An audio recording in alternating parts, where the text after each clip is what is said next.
2024년의 마지막 자리에서 뵙습니다. 최현생입니다. 최근 몇 주만큼 유튜브 영상 만들기도 업로드하기도 싫었던 적은 없었던 듯 합니다. 몇 가지 영상을 만들었었지만 올릴 수가 없었습니다. 모두가 힘들고 어려운 시기를 맞았는데 저 혼자 놀자파는 영상을 만들 수는 없었으니까요. 며칠 전에는 많은 분들이 가슴을 내려앉게 했던 항공기 참사까지 겹쳤습니다. 그 일로 사랑하는 사람을 잃은 모든 분들에게 위로의 말씀을 전하고 고인의 명복을 빕니다. 제 인생을 통틀어 이렇게 갑작스러우면서도 전면적으로 고통스러웠던 시기가 있었나 돌이켜봤지만 찾을 수가 없었습니다. 띄엄띄엄 다가온 고통과 소스라친 공포의 기억은 있어도 이렇게까지 모든 것이 한꺼번에 찾아온 시기는 없었던 것 같습니다. 그렇게 삶을 돌이켜보다 보니 제 연배의 분들이 거쳐오셨던 세월들이 돌이켜졌습니다. 지금부터 할 이야기는 어쩌면 현재를 살아가고 있는 50대, 60대 대한민국 사람들의 이야기인지도 모르겠습니다.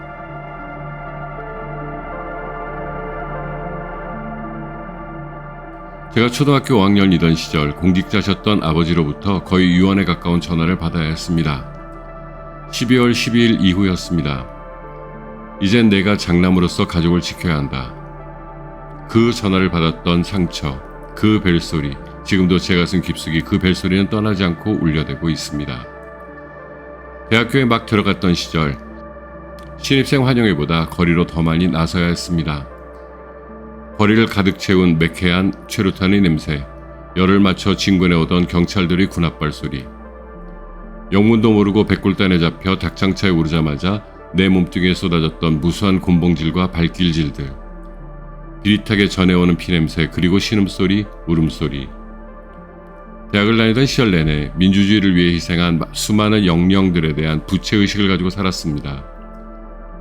그리고 우리 모두는 각자가 자기의 자리에서 할 수 있는 일들을 해나가며 대한민국의 역사를 바로 세우기 위해 헌신했었습니다.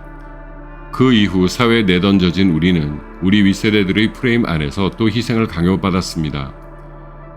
해방과 한국전쟁이라는 고통스러운 현대사를 거치며 살아야 했던 우리의 윗세대들은 그들이 그 역사의 구렁텅이에서 강요받았던 희생과 헌신의 삶을 우리 세대에게도 강요했죠. 그것은 일견 정당해 보이기조차 해서 우리는 그 정언 명령을 거스를 수가 없었습니다. 그래서 우리 모두는 가족과 사회에 헌신하며 또 그렇게 힘겨운 삶을 이어나갔습니다.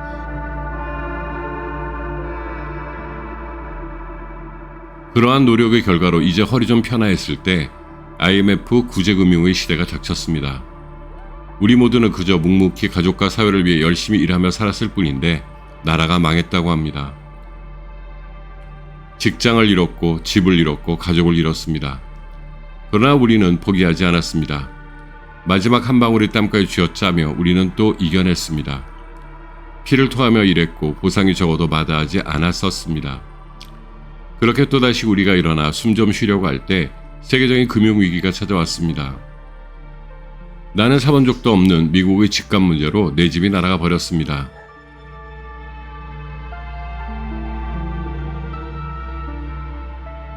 우리 세대는 전쟁을 겪지도 않았고 일제강점기도 겪지 않았습니다. 하지만 그 이후 벌어진 모든 역사의 직격탄을 온몸으로 맞으며 여기까지 왔습니다. 그것도 가장 중추가 되는 세대였기에 모든 책임을 다 짊어지고 거쳐 나와야만 했습니다. 그러다 전대미문의 팬데믹 사태까지 겪었습니다. 보이지 않는 공포가 전 세계를 덮쳤고 숨을 쉬는 것도 두려운 거리에 내몰리면서도 우리는 이겨냈습니다. 그렇게 거쳐온 우리 세대의 역사에는 정부도 없었고 정치도 없었고 언론도 없었습니다. 그들이 잘못한 것을 우리가 껴안았고 그들이 내지른 실수를 우리가 책임지며 이겨나왔습니다. 국민들이 허리띠를 졸라매고 이겨내면 그들이 전리품을 챙겨갔습니다. 그리고 아무도 책임지지 않았죠. 그러나 우리는 툭툭 털고 다시 걸어 나갔습니다. 우리는 적어도 나 개인의 이익보다 사회의 이익이 더 중요하다는 것을 알고 있었고 또 그렇게 실천할 줄도 알았으니까요. 그런데 지난 12월 3일 이후 그 역사의 모든 트라우마가 한꺼번에 재현되는 거짓말 같은 현실을 목도하고 말았습니다. 군이 다시금 총칼과 장갑차로 무장하고 시민들에게 다가왔으며 경제는 파탄으로 치닫고 있고 민주 시스템은 정체되고 있습니다. 또다시 국민들이 거리로 나와 반헌법적인 세력에 저항하여 역사의 줄기를 제자리로 돌려놓았지만 우리의 법률 시스템과 정치는 문제 해결에는 관심이 없어 보입니다. 제 가슴속의 전화벨은 다시 울리기 시작했고 코에는 매캐하고 비린 역사의 냄새들이 감지되고 있었습니다.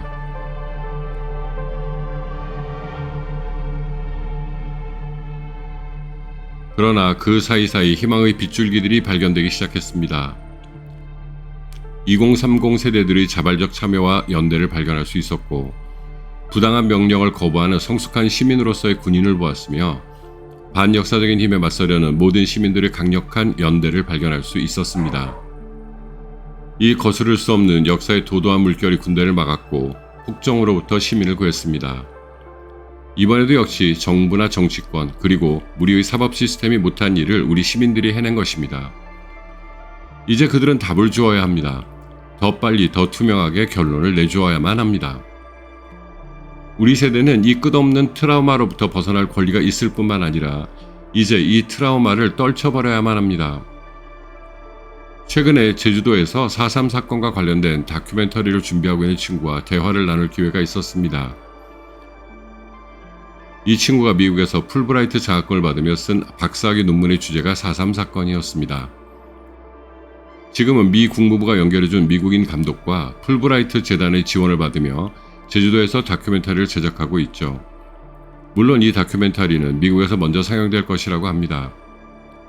이 친구와의 대화 중 기억에 남는 것이 있었습니다. 트라우마는 한 개인을 넘어 가족, 공동체적인 치유가 필요하다. 화해, 상생을 말하기 위해선 희생자와 그 가족들의 치유가 먼저 선행되어야 한다 라고 말하더군요. 그 치유의 과정을 밟기 위해선 진실의 규명이 필요하고 그래서 다큐멘터리를 만든다고 하더군요. 결국 우리 모두가 이 트라우마로부터 벗어나기 위해선 진실의 규명과 책임자에 대한 처벌이 먼저 이루어져야 한다고 생각합니다. 그리고 우리의 경제도 이 불확실성으로부터 하루빨리 벗어나야 안정이 되리라 기대합니다.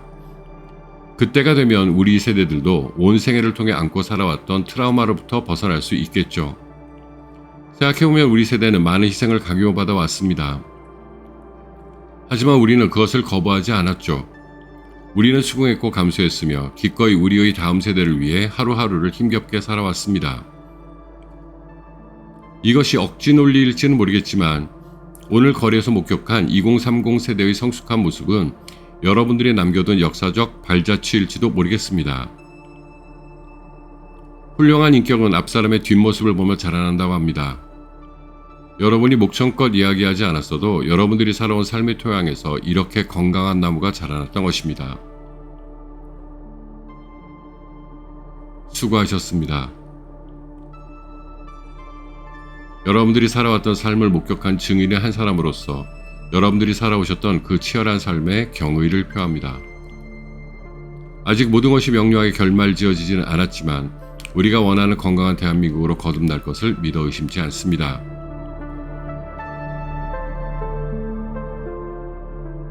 80년대로부터 현재까지의 40년 동안 우리는 지켜봐왔지 않습니까? 시간이 아무리 걸리더라도 역사는 바른 자리를 찾아 흘러갑니다. 그 길로 역사의 수레바퀴를 돌리기 위해 여러분들은 각자의 자리에서 때로는 가혹하게, 때로는 처절하게 그렇게 살아오셨음을 잘 알고 있습니다. 여러분 모두를 존경합니다. 정말 수고하셨습니다. 최인생이었습니다.